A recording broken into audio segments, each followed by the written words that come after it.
পানিহাটি চিরাদদি মহোৎসব, এটা বৈষ্ণব শাস্ত্রের একটা অনেক বড় এক্সাম্পল। চিরাদদি মহোৎসব, চিরাদদি মহোৎসব অনুষ্ঠিত হয়েছিল পানিহাটিতে। আমরা সকলে বাস করছি গৌড় মণ্ডলের মধ্যে। গৌড় মণ্ডল কি? যেখানে যেখানে গৌরাঙ্গ মহাপ্রভু এবং গৌরাঙ্গ মহাপ্রভুর পার্ষদগণ যেখানে যেখানে এসেছেন, গমনাগমন করেছেন, কথোপকথন করেছেন, তাদের লীলা বিস্তার করেছেন, সেগুলোকে বলা হয় গৌরমণ্ডল ভূমি। আচার্য নরোত্তম দাস ঠাকুর বলছেন, গৌরমণ্ডল ভূমি যেবা জানে চিন্তামণি, তার হয় ব্রজভূমি বাস। গৌরমণ্ডল ভূমি যেবা জানে চিন্তামণি, তার হয় ব্রজভূমি বাস। কেউ যদি গৌর মণ্ডল ভূমির কথা চিন্তা করে, সঙ্গে সঙ্গেই তার বৃন্দাবনে বাস হয়ে যায়। বলি বৃন্দাবন ধাম কি? তা আমরা এখন কার কথা চিন্তা করছি? গৌর মণ্ডল ভূমি। আর গৌর মণ্ডল ভূমির একটা অন্যতম ভূমি, একটা অন্যতম তীর্থস্থান, নাম হচ্ছে পানিহাটি ধাম। কি নাম? পানিহাটি ধাম। আর যদি পানিহাটি ধামের কথা চিন্তা করি, মনে মনে চিন্তা করলেই কোথায় বাস হয়? বৃন্দাবনে। আর যদি মুখে কীর্তন করি, তাহলে কার গুণ কীর্তন হয়? বৃন্দাবনে বসেই বৃন্দাবনেশ্বরের কীর্তন হয়ে যায়। বলি গৌর প্রেমানন্দ। বিশাল কথা না? গৌর মণ্ডল ভূমি যেবা জানে চিন্তামণি, তার হয় ব্রজভূমি বাস। তো পানিহাটি চিরাদদি মহোৎসবের কথা অত্যন্ত আনন্দপ্রদ এবং প্রেমপ্রদ। সেই সব ভক্ত পানিহাটির কথা বুঝতে পারে, যার হৃদয় নিষ্কপট সরল, যিনি সাধু এবং গুরুদেব এবং বৈষ্ণব কৃপাতে তার হৃদয়কে কৃষ্ণ চরণে অর্পণ করতে সক্ষম হয়েছেন, তারই ক্ষেত্রে শুধুমাত্র পানিহাটির এই অপ্রাকৃত লীলা তরঙ্গ আস্বাদন করা সম্ভব। আর অন্য মানুষ শুনবে, কিন্তু সে বুঝতে পারবে না। একজন মূর্খ ব্যক্তি মাঠ পাস কর্মচারীকে যদি আমি এখন অ্যালগরিদমের সূত্র শেখাই, সে কি বুঝতে পারবে? হ্যাঁ, সম্ভব? তাকে সে সরিষার ফুল দেখবে, সে ক্লাসে বসে থাকবে, কিন্তু দেখবে কি? সরিষার ফুল। কিন্তু যে ব্যক্তি তার হৃদয়কে শুদ্ধভাবে নিষ্কিঞ্চনভাবে কৃষ্ণ চরণে অর্পণ করেছেন, তিনি শুধুমাত্র ভগবান শ্রী শ্রী নিত্যানন্দ প্রভুর অপ্রাকৃত তত্ত্ব বুঝতে পারে। বলি নিতাই চাঁদ ভগবান কি? আর পানিহাটি উৎসব মানে কার উৎসব? নিত্যানন্দ প্রভুর উৎসব। এই পৃথিবীতে সবচেয়ে কঠিন যে বিষয়, সেটা হচ্ছে নিত্যানন্দ প্রভুকে বোঝা। নিত্যানন্দ প্রভু, তাকে বোঝা এত কঠিন, এতটা দুষ্কর ব্যাপার। অনেক বড় বড় আচার্য পণ্ডিতগণ বলেছেন যে নিত্যানন্দ চরিত্র এক অদ্ভুত কথন। নিত্যানন্দ চরিত্র একটা অদ্ভুত কথা। আর সেই নিত্যানন্দের অদ্ভুত চরিত কথা আস্বাদন করা এতটাই দুষ্কর ব্যাপার, যিনি কৃষ্ণ প্রেমে এখনো পর্যন্ত মাতোয়ারা হননি, তিনি নিত্যানন্দ চরিত্র বুঝতে পারেন। এমন তো বরঞ্চ ভগবানকে বোঝা সহজ, কিন্তু নিত্যানন্দকে বোঝা সহজ নয়। নিত্যানন্দ ভগবান। নিত্যানন্দের দুটি বিশেষ স্বরূপ প্রকাশ আছে। নিত্যানন্দের প্রথম স্বরূপ প্রকাশ হচ্ছে নিত্যানন্দ সাক্ষাৎ ভগবান। কি বললাম? নিত্যানন্দ হচ্ছে সাক্ষাৎ ভগবান। আর নিত্যানন্দের দ্বিতীয় প্রকাশ হচ্ছে নিত্যানন্দ প্রভু সাক্ষাৎ গুরুদেব। কি?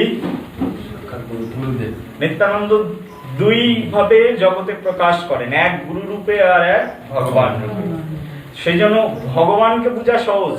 ভগবান তাকে আন্ডারস্ট্যান্ডিং এর যে স্কোপ গুলো দিয়েছেন, এগুলো ভেরি ইজি ফর এভরিওয়ান। ভগবানকে কেউ ইচ্ছা করলে বৈষ্ণব গুরু কৃপাতে ভগবানকে আস্বাদন করতে পারে, বুঝতে পারে, কিন্তু গুরুদেবকে কেউ সহজে বুঝতে পারে না। গুরু তত্ত্ব এতটাই কঠিন তত্ত্ব, গুরু তত্ত্ব বোঝা সবচেয়ে পৃথিবীতে কঠিন কাজ। আর নিত্যানন্দ প্রভু হচ্ছে এই পৃথিবীর যত গুরু আছে সব গুরুর আদি গুরু হচ্ছে নিত্যানন্দ। বলে আদি গুরু নিত্যানন্দ ভগবান কি। আর সেই নিত্যানন্দ প্রভু পানিহাটিতে যে উৎসবের আয়োজন করেছেন সেই উৎসবের নাম হচ্ছে চিরাদদি মহোৎসব। বলে চিরাদদি মহোৎসব কি। তো চিরাদদি মহোৎসব কিভাবে এই জগতে আসলো? তো একবার ভগবান শ্রী চৈতন্য মহাপ্রভু তিনি পুরী ধামে আছেন। কোথায়? পুরী ধাম।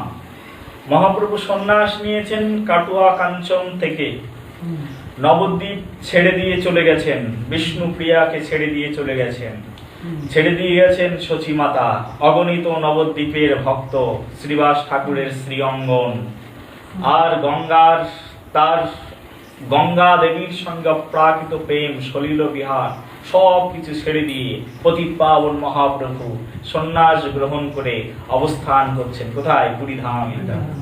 আর পুরী ধামে তখন এই পানিহাটির পাশের একটি গ্রাম গঙ্গার ওই পাড়ে, সেখানে থাকতেন রঘুনাথ দাস গোস্বামী বলে একজন ভগবান শ্রী চৈতন্য মহাপ্রভুর একজন পরম ভক্ত। কি নাম?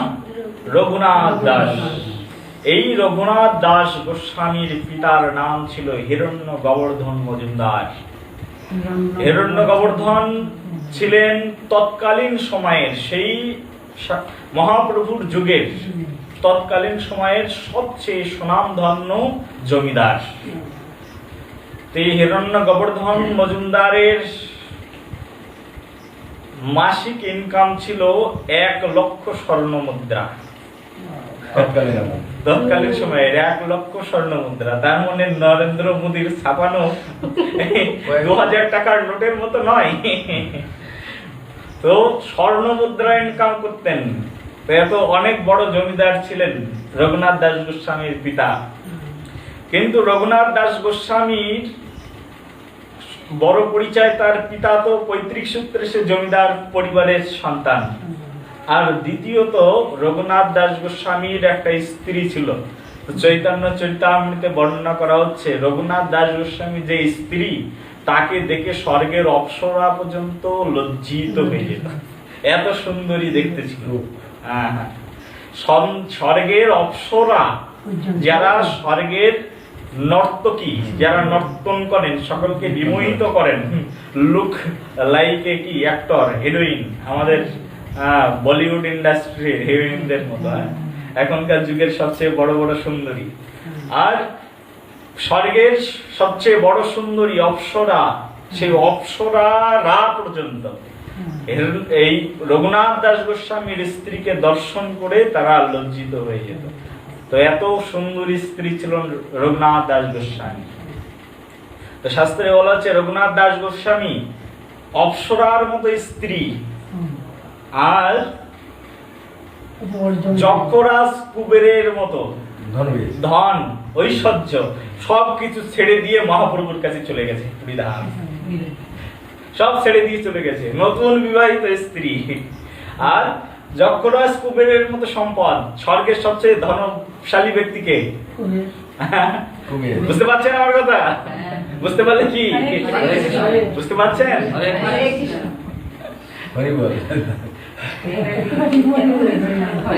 স্বর্গের মুকেশ আম্বানির নাম কি? স্বর্গের মুকেশ আম্বানির নাম কি? কি বললাম? হ্যাঁ, স্বর্গের মুকেশ আম্বানির নাম হচ্ছে ধনরাজ কুবের।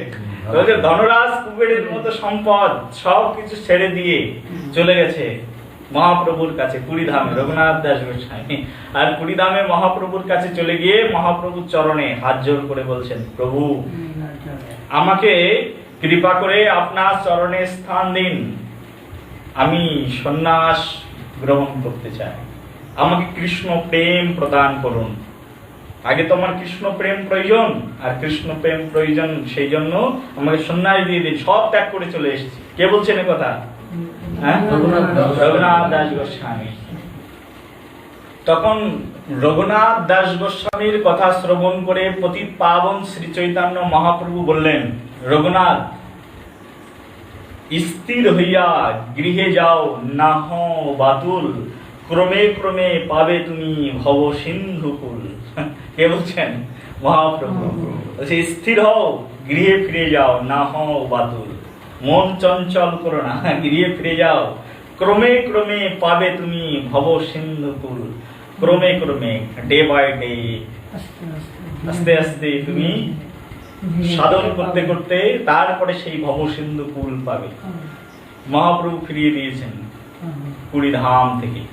এর আগে আরেকবার মহাপ্রভুর কাছে চলে গেছেন এই রঘুনাথ দাস গোস্বামী। তখন মহাপ্রভু এসছেন শান্তিপুরে। রঘুনাথ দাস গোস্বামী বলছেন, আমাকে প্রেম দিন মহাপ্রভু, আপনি সাক্ষাৎ ভগবান, প্রেম দিন আমাকে, আপনি ভগবানের কথা আমি শুনেছি, তা আপনি আমাকে প্রেম দিন। রঘুনাথ দাস গোস্বামীর কথা শুনে মহাপ্রভু বলছেন, রঘুনাথ বাড়িতে ফিরে যাও। সেবারও রঘুনাথকে ফিরিয়ে দিচ্ছেন। এই নিয়ে দুইবার রঘুনাথ দাস গোস্বামীকে ফিরিয়ে দিলেন। কে? মহাপ্রভু। বললেন তুমি বাড়ি ফিরে যাও। তো মহাপ্রভু তো প্রেমের ঠাকুর, প্রেম দেওয়ার জন্য তো তিনি গোলক ধাম থেকে পৃথিবীতে এসছেন। কিন্তু রঘুনাথ দাস গোস্বামীকে বারবার কেন ফিরিয়ে দিচ্ছেন? তার কারণ রঘুনাথ দাস গোস্বামীর গুরু কৃপা হয়। বুঝতে পারছেন আমার কথা? ভগবান কৃপা করে তখন। ভগবানের কাছে সাক্ষাৎ যদি কেউ চলে যায়, ভগবান তাকে গ্রহণ করেন না। সরাসরি যদি ভগবানের কাছে কেউ চলে যায়, বলে ভগবান আমাকে দাও, ভগবান দাঁড়িয়ে থাকবেন কিন্তু দেবেন না, আর দিলেও নেওয়ার ক্ষমতা নেই। তো সেই জন্য রঘুনাথ দাস গোস্বামীকে ফিরিয়ে দিয়েছেন, তুমি চলে যাও, ক্রমে ক্রমে পাবে তুমি ভবসিন্ধু কুল।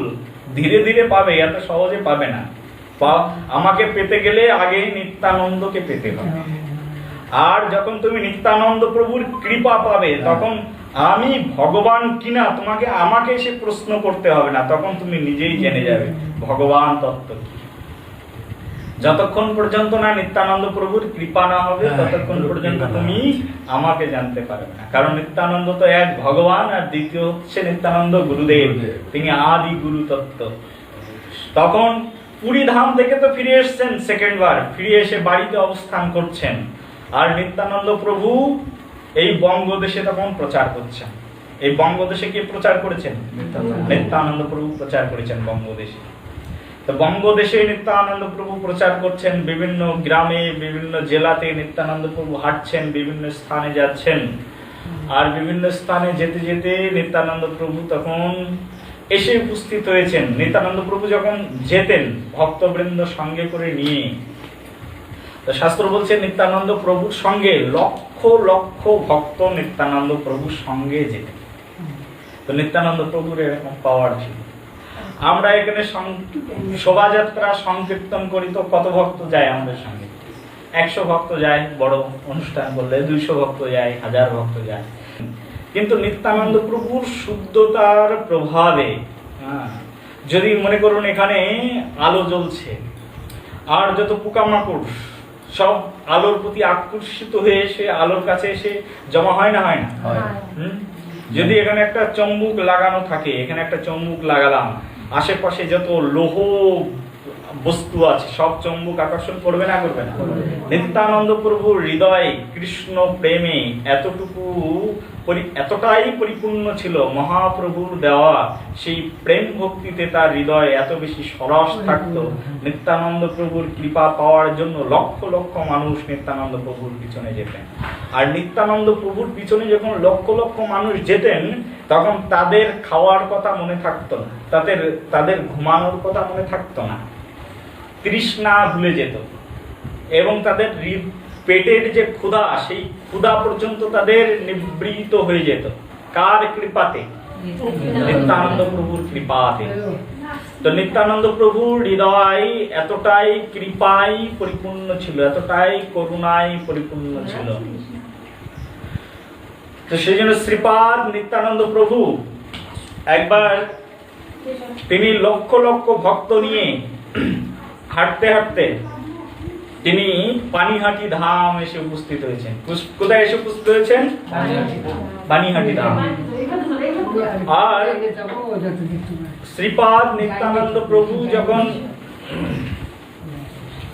পানিহাটি এসে উপস্থিত হয়েছেন, তখন নিত্যানন্দ প্রভুকে দর্শন করবার জন্য পানিহাটির আশেপাশের যত ভক্ত আছে সব ভক্তরা সেখানে এসে উপস্থিত হয়েছে।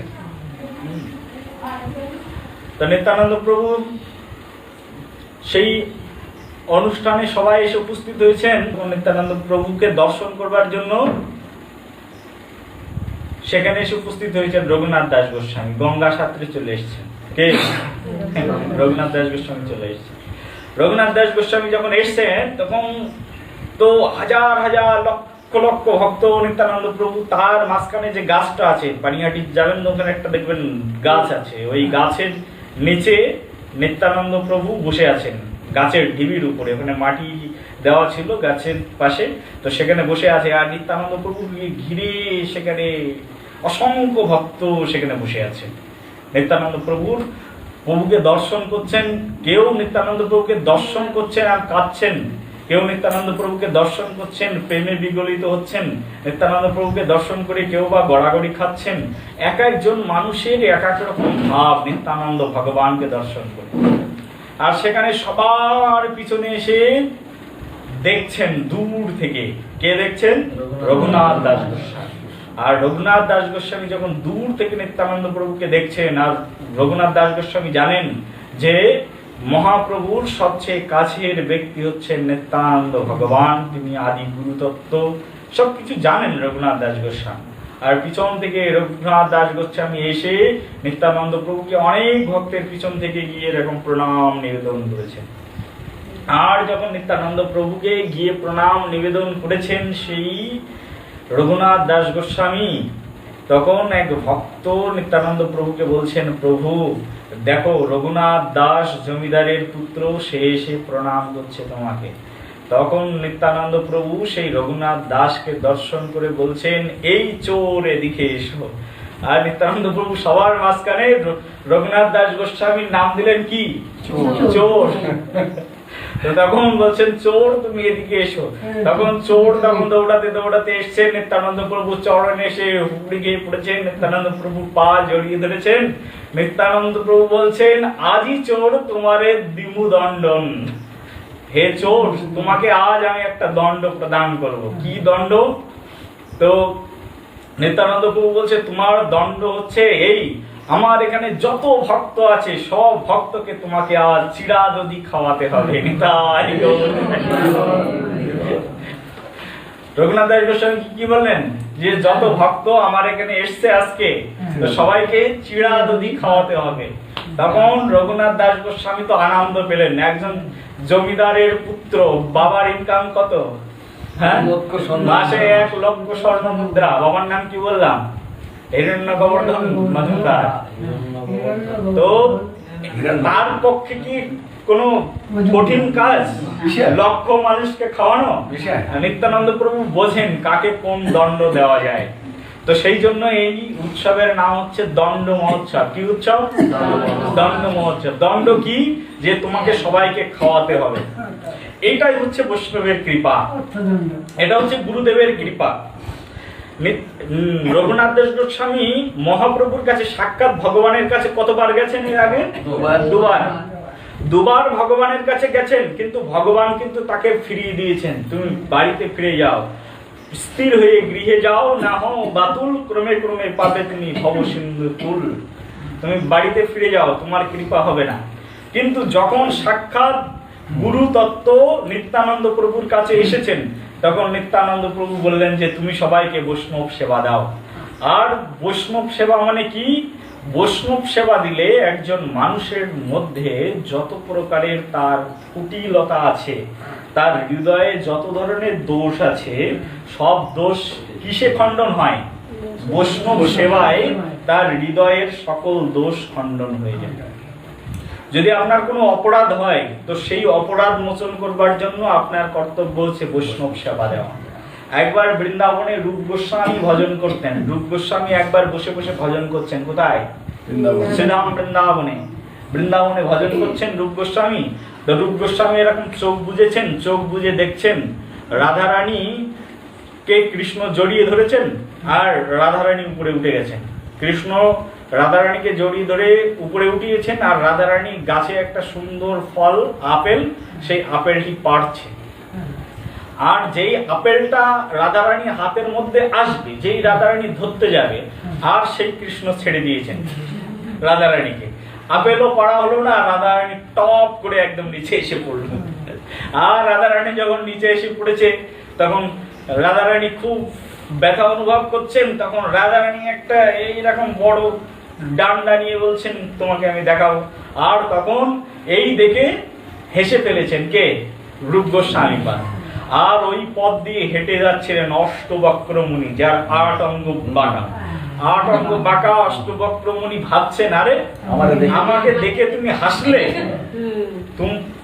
আমি কি আর বলবো, তুমি সাধক মানুষ, বৃন্দাবনে এসেছো ভজন করতে, কিন্তু আমি বলছি তোমার অনিষ্ট কিছুটা হবে। কিন্তু প্রকাশ্যে বলেননি, হৃদয়ে কষ্ট নিয়ে অষ্টবক্র মুনি বাড়িতে ফিরে গেছেন। বারবার চোখ বন্ধ করছেন, আর কৃষ্ণকেও দেখতে পাচ্ছেন না, রাধারানীকেও দেখতে পাচ্ছেন না। রূপ গোস্বামী ছুটে গিয়ে সনাতন গোস্বামী ভজন করতেন বৃন্দাবনের টিলার উপরে। বৃন্দাবনে যদি যাবেন দেখবেন তো রূপ গোস্বামী সনাতন গোস্বামীকে বলছেন, হে বৈষ্ণব প্রধান, কৃপা করে বলুন তো কেন আমি কিছুদিন ধরে রাধা কৃষ্ণকে দেখতে পাচ্ছি না। তখন সনাতন গোস্বামী বললেন, তোমার বৈষ্ণব অপরাধ হয়েছে। তখন রূপ গোস্বামী বলছেন, আমার এখানে কোনো বৈষ্ণব আসেইনি, তো বৈষ্ণব অপরাধটা হবে কি করে? তো বলছে, তুমি দেখো বৈষ্ণব কি তোমার কাছে দর্শন দিয়ে আসবে? অন্য কোনো বেচেও হয়তো আসতে পারে, হয়তো বা কোনো বৈষ্ণব পাখির চরণেও অপরাধ করতে পারো, অথবা কোনো বৈষ্ণব তৃণখণ্ডের কাছেও তুমি অপরাধ করতে পারো, আর সেই অপরাধের কারণে তুমি রাধা কৃষ্ণের দিব্য লীলা দর্শন করতে পারছো না। তখন সনাতন গোস্বামীকে রূপ গোস্বামী বলছেন, কি করে আমি তাহলে এই বৈষ্ণব অপরাধ থেকে মুক্তি পাবো? আমি তো জানি না কিভাবে বৈষ্ণব অপরাধ হয়েছে। আমি যদি জানতাম যে অমুক বাবুর কাছে আমার অপরাধ হয়েছে, তাহলে তার পাটা নায় জড়িয়ে ধরতাম, কিন্তু আমি তো বুঝতে পারছি না কার চরণে আমার অপরাধ হয়েছে, তা কি করে আমি মুক্ত হব? এই কথা শুনে তখন সনাতন গোস্বামী বলছে, বৃন্দাবনের আনাচে কানাচে যত মানুষ আসে সারা বৃন্দাবনে সবাইকে বৈষ্ণব সেবা দিয়ে দাও, সবাইকে পেট ভরে খাওয়াও। আর সন্ন্যাসী মানুষ খাওয়াবে কোথা থেকে? বলছে ভিক্ষা করে নিয়ে এসে সবাইকে খাওয়াও। আর যে ব্যক্তি তোমার বৈষ্ণব সেবায় আসবে না, মনে করবে তাকে সে মনে কষ্ট পেয়েছে বলে তোমার বৈষ্ণব সেবায় আসে। একদম রূপ গোস্বামী সবার বাড়িতে বাড়িতে গিয়ে নিমন্ত্রণ দিয়েছেন, ভিক্ষা করে খাইয়েছেন, কিন্তু সেখানে উপস্থিত হননি অষ্টবক্র মুনি। তখন রূপ গোস্বামী বুঝলেন যে অষ্টবক্র মুনির কাছে তার অপরাধ হয়েছে। রূপ গোস্বামী ফিরে গেলেন অষ্টবক্র মুনির কাছে, আর অষ্টবক্র মুনিকে গিয়ে বলছেন, হে আচার্যপাদ, আপনার চরণে আমার অপরাধ হয়েছে, আপনি ক্ষমা করে দিন। আমি জানি না কি কারণে আপনার চরণে অপরাধ হয়েছে। এই কথা শ্রবণ করে তখন অষ্টবক্র মুনি বলছেন যে তুমি আমাকে দেখে হেসেছো।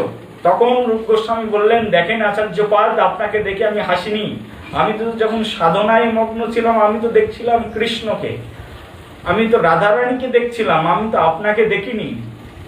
সাধক যখন সাধনা শুরু করেন, দুটো মার্গ। সাধক যখন সাধনা শুরু করেন, সাধক যখন সাধন মার্গে থাকেন, তখন তিনি সর্বদিকে কৃষ্ণময় দেখেন। স্থাবর জঙ্গম সব জায়গায় তিনি কি দেখতে পান? কৃষ্ণময়, তিনি সবকিছুকে দেখতে পান।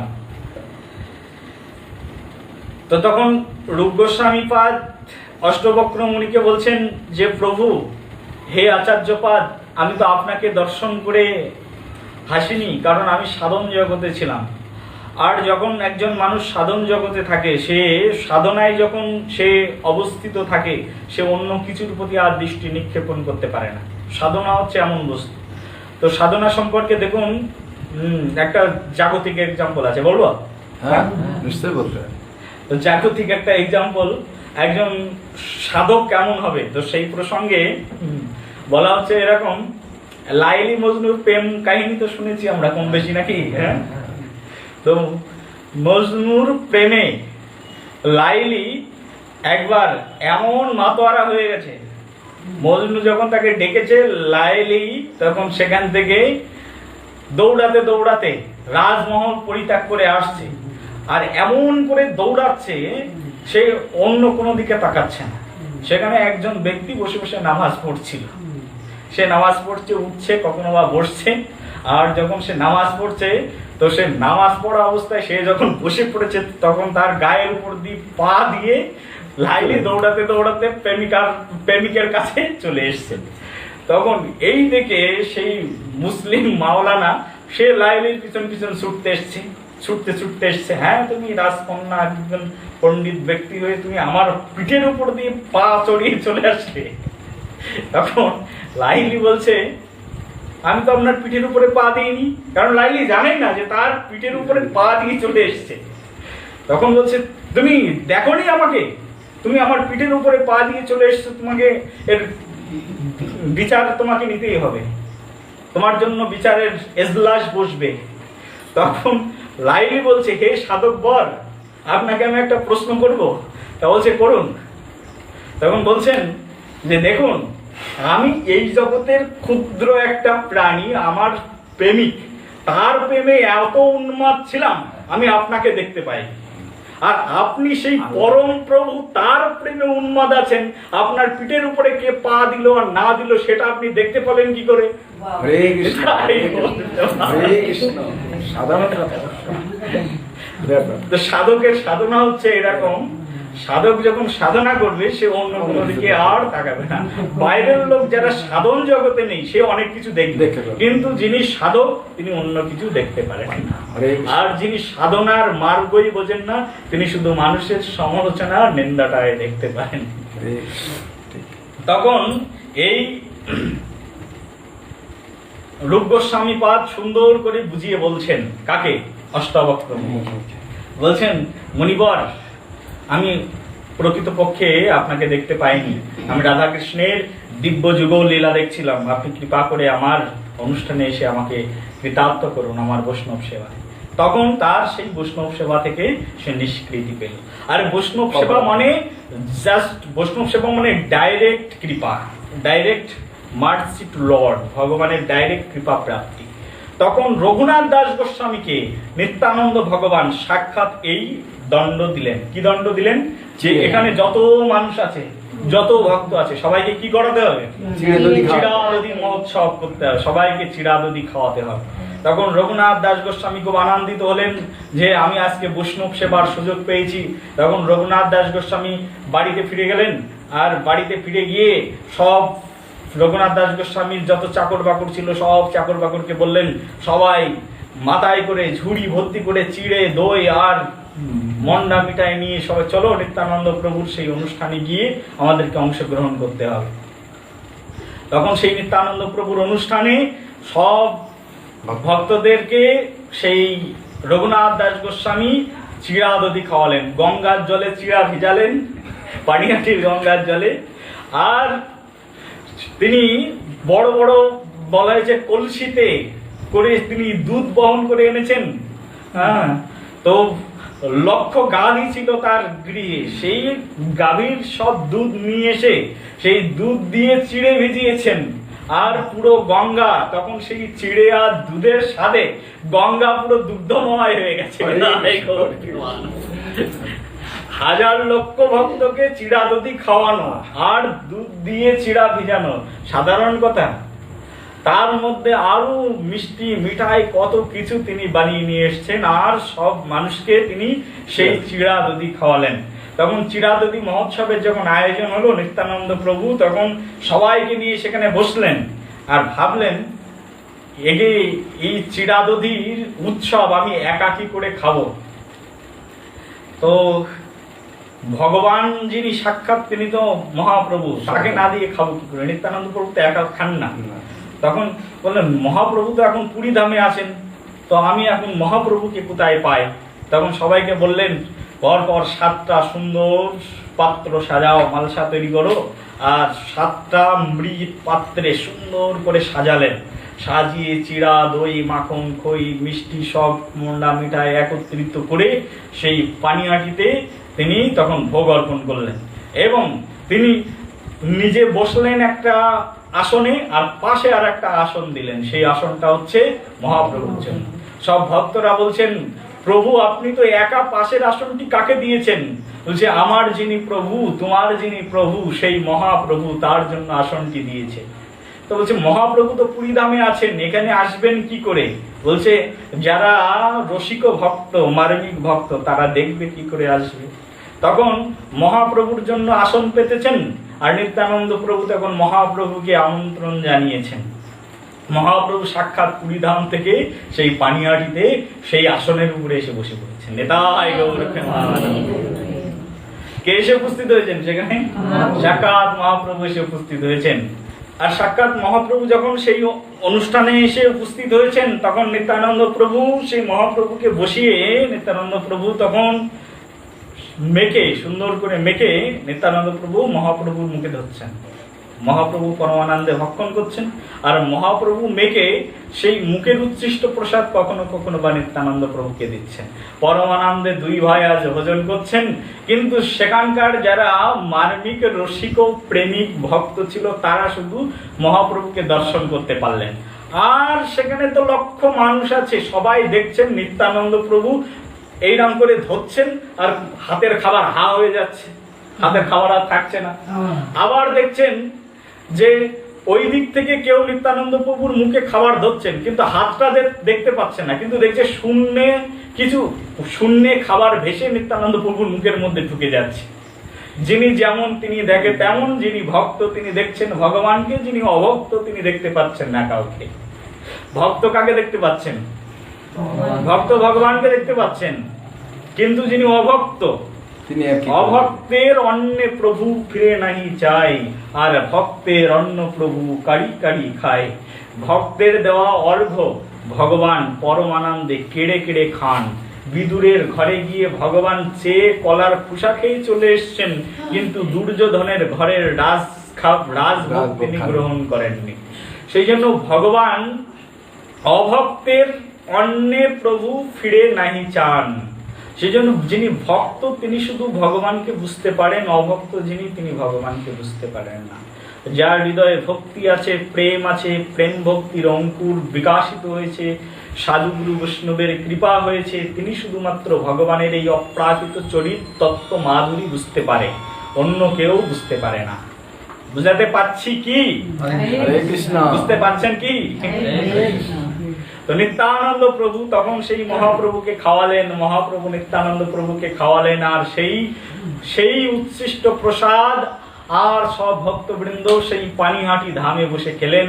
তখন সেই পানিহাটি ধাম তো ধাম হয়ে গেল, আর পানিহাটি ধাম একটা অপ্রাকৃত ধাম। তার কারণ এই পানিহাটি বহু পূর্বকাল থেকে প্রসিদ্ধ স্থান।